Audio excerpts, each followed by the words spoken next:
Dear students अस्सलाम वालेकुम। Welcome to the concepts of physics. आज का जो टॉपिक है हमारे पास वो है transformer and its working principal.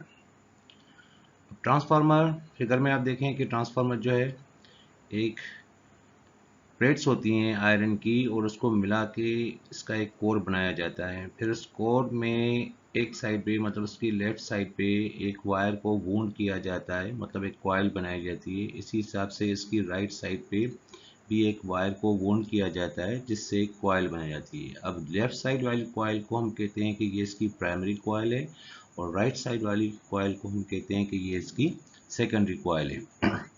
A transformer is an inductive electric device for changing the voltage of alternating current. A transformer consists of two magnetically coupled coils. Alternating current in one, called the primary, creates a changing magnetic field which induces a current in the secondary coil, the secondary. अब इसमें क्या होता है कि जब आप transformer को किसी सोर्स के साथ मीन्स किसी एसी सोर्स के साथ अल्टरनेटिंग करंट के सोर्स के साथ इसको आप कनेक्ट करते हैं और इसको प्राइमरी कॉइल की वजह से क्या होगा, इस वायर के अंदर जो है वो करंट जो है वो प्रोड्यूस होगा, करंट इसके अंदर वो मूव करेगा। अब उस करंट की वजह से क्या होगा, इस कॉइल के गिर्द एक मैग्नेटिक फील्ड जो है वो प्रोड्यूस होगी। वो मैग्नेटिक फील्ड जो प्राइमरी कॉइल में प्रोड्यूस हो रही है वो इंड्यूस करेगी सेकेंडरी कॉइल में उस चेंजिंग मैग्नेटिक फील्ड की वजह से चेंजिंग करंट जो है वो इंड्यूस होगा। ये इसका वर्किंग प्रिंसिपल है। और ये वर्किंग प्रिंसिपल हमने किस में चीज़ में पढ़ा था, वो हमने पढ़ा था म्यूचुअल इंडक्शन में।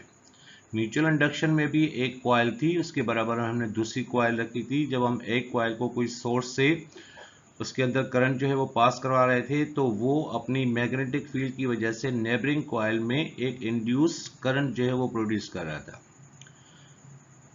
Transformer are use to increase और decrease AC voltages. Uses of transformer is common because they change voltages with relatively little loss of energy. Now working principle of transformer. Transformer works on the principle of mutual induction between two windings. Winding means दो coils, primary and secondary coils. Number of turns on the primary coil जिसको हम NP से represent करते हैं and the number of turns on the secondary coil जिसको हम NS। अब ये नंबर ऑफ टर्न्स क्या होते हैं, जो कॉइल को वूंड किया जाता है, स्कोर के ऊपर जब कॉइल को वूंड किया जाता है जितने नंबर ऑफ टर्न्स आप इसमें देते जाएंगे वो क्या होगा, वो इसका नंबर ऑफ टर्न्स कहेगा। तो ये प्राइमरी में भी होगा और वो सेकेंडरी में भी होगा। When the primary coil is connected to a source of AC voltage, अब हम क्या कर रहे हैं, इस प्राइमरी कॉइल को हम कनेक्ट कर रहे हैं किसके साथ, एक एसी सोर्स के साथ, एसी वोल्टेज के साथ। The changing current creates a changing magnetic field. जब वोल्टेज इसको मिलेगी तो उसके अंदर क्या होगा, वायर के अंदर करंट जो है वो मूव करेगा। जब करंट मूव करेगा तो करंट चेंज होगा। उस चेंजिंग ऑफ करंट की वजह से उसके गिर्द उसके सराउंडिंग में एक मैग्नेटिक फील्ड जो है वो चेंजिंग मैग्नेटिक फील्ड जो है वो प्रोड्यूस होगी, which is carried through the core. वो किसके कैरीड होगा, थ्रू द कोर के through to the secondary coil. किसके करीब जाएगा, वो सेकेंडरी कॉइल के जरिए। In the secondary coil the changing induce an alternate EMF. तो उसकी वजह से, उस चेंजिंग मैग्नेटिक फील्ड की वजह से जो प्राइमरी में हो रहा है वो सेकेंडरी में क्या करेगा, इंड्यूस ईएमएफ करेगा, अल्टरनेट ईएमएफ करेगा। The EMF induced in the secondary coil, called the secondary voltage Vs, is proportional to the primary voltage Vp. It also depends on the ratio of the number of turns on the secondary coil to the number of turns on the primary coil. अब इसका जो ratio है वो Vs upon Vp। Vs means voltage in secondary और उसके ratio में है voltage in primary is equal to number of turns in secondary and number of turns in primary.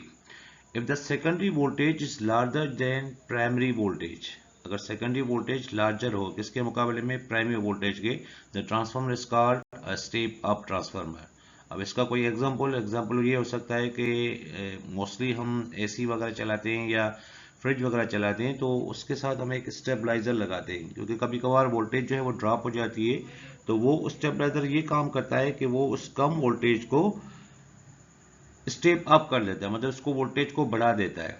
इसी हिसाब से of the secondary coil, if the secondary voltage is smaller than primary voltage, अगर secondary voltage smaller है किसके मुकाबले में, primary voltage के, मतलब आउटपुट जो है वह प्राइमरी वोल्टेज का वो कम आ रहा है, the transformer is called a step down transformer. इसका जो बेस्ट एग्जांपल है वो मोबाइल का चार्जर वगैरह है, उसके अंदर एक ट्रांसफार्मर लगा होता है, वो ज़्यादा वोल्टेज को, मतलब जो हमारे घर के अंदर आती है 220 वोल्ट्स, उसको वो कम करके 5 या 6 वोल्ट के अंदर उसको कन्वर्ट करता है ताकि मोबाइल जो है वो आपका चार्ज हो सके। अब फिगर में देखें, if the primary coil has 3 loops means 3 number of turns in a primary, and the secondary coil has 30, the voltage is stepped up 10 times। इसका मतलब है कि इसकी वोल्टेज जो है वो 10 टाइम्स इंक्रीज हो जाएगी इन सेकेंडरी कॉइल में। इसी हिसाब से if the primary coil has 30 loops, primary में अगर 30 loops है, नंबर ऑफ टर्न्स 30 हैं, and the secondary coil has 3, the voltage is stepped down, मतलब इसकी वोल्टेज जो कम हो जाएगी वो 10 टाइम्स कम हो जाएगी। In an ideal transformer, the electric power delivered to the secondary circuit is equal to the power supplied to the primary circuit। इस किस्म का अगर कोई ट्रांसफार्मर हो तो वो आपका ट्रांसफार्मर क्या कहलाएगा, that is an ideal transformer, जिसमें power in primary is equal to power in secondary, क्योंकि पावर वी आई के बराबर होता है, तो voltage in primary into current in primary is equal to voltage in secondary into current in secondary. A transformer cannot convert AC to DC or DC to AC। अब इससे topic से related हमारे पास कुछ क्वेश्चंस हैं, MCQs हैं, तो देखते हैं वो क्वेश्चंस क्या हैं, ताकि हमने जो अब तक स्टडी किया है, इसका जो कॉन्सेप्ट हमने देखा है ट्रांसफार्मर का, क्या वो जो रिलेटेड क्वेश्चन है क्या हम उसको सॉल्व कर सकते हैं या नहीं। तो क्वेश्चन है, name and define the principal of transformer on which it works. अभी आपने देखा कि ट्रांसफार्मर जो है वो किस प्रिंसिपल के ऊपर इसकी जो है वो वर्किंग होती है, तो हमने देखा था कि म्यूचुअल इंडक्शन के प्रोसेस के तहत, इस प्रिंसिपल के तहत ट्रांसफार्मर जो है वो वर्क करता है। क्वेश्चन नंबर 2 है, right 3 uses of transformer in our electric power system. कहाँ कहाँ पे हम ट्रांसफार्मर को यूज कर सकते हैं, इसके भी आपने एग्जांपल देख लिए। उसके बाद जो क्वेश्चन है, व्हाट इज ट्रांसफार्मर, ट्रांसफार्मर क्या होता है, डेफिनेशन हमने पढ़ी थी। Explain the working of transformer, जो वर्किंग है इसकी, जो working principle transformer in connection with mutual induction. तो म्यूचुअल इंडक्शन के बारे में मैंने आपको बता दिया, ठीक है। ये क्वेश्चन भी इंशाल्लाह आप इसको सॉल्व कर लोगे। अगर आपको वीडियो अच्छी लगी है और आपका कॉन्सेप्ट क्लियर हो गया है तो जल्दी से चैनल को सब्सक्राइब करें, क्योंकि जब तक आप इसको सब्सक्राइब नहीं करेंगे मुझे कुछ पता नहीं चलेगा, ठीक है। तो इसमें ये भी होता है, ये भी फ़ायदा होता है कि आपको एक नोटिफिकेशन मिल जाती है, ताकि जो आने वाली वीडियो होगी इसका नोटिफिकेशन आपको प्रॉपर जो है वो मिलता रहेगा।